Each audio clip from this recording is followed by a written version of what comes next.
Senin tanggal 3 Juli tahun 2023 dimulai.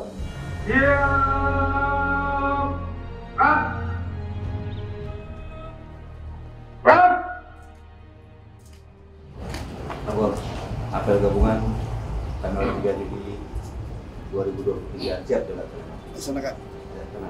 Pada pembina apel, hormat,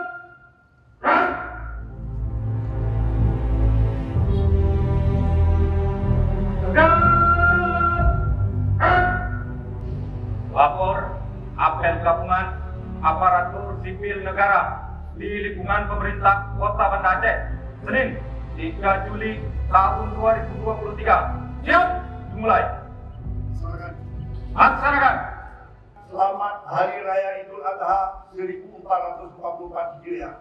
Saya menyampaikan permohonan maaf lahir dan batin. Selanjutnya saya sampaikan juga apresiasi pada seluruh ASN, baik PNS maupun non-PNS di lingkungan pemerintah Kota Banda Aceh atas kehadirannya pasca libur Lebaran Idul Adha.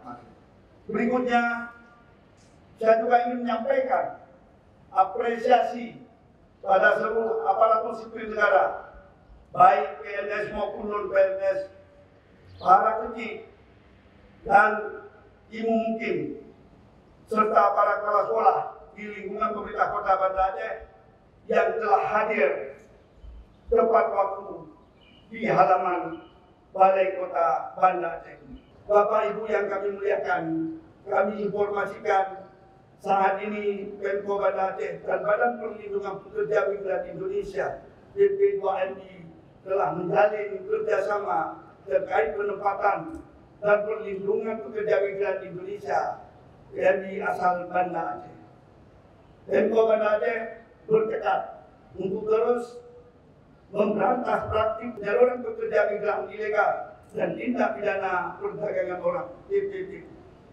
MOU ini diharapkan dapat memberikan perlindungan bagi calon pekerja migran Indonesia asal Kota Banda Aceh dan keluarganya, serta memberikan pembekalan berupa pendidikan dan pelatihan bagi masyarakat kita yang akan bekerja di luar.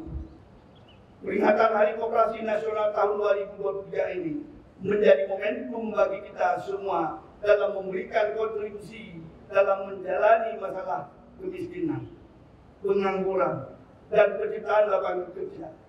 Saat ini jumlah koperasi di Kota Banda Aceh sebanyak 517 unit. Pembacaan doa. يوافي نعمه ويكافئ مزيدا. يا ربنا لك الحمد ولك الشكر كما ينبغي لجلال وجهك الكريم وعظيم سلطانك. اللهم احسن عاقبتنا في امور كلها وصلى الله على سيدنا محمد وعلى. Apel gabungan telah dilaksanakan. Laporan selesai. Kembali ke tempat. Kepada pembina apel, hormat, gerak. Dilanjutkan halal bihalal dengan PJ Wali Kota Banda Aceh dengan bersalam-salaman.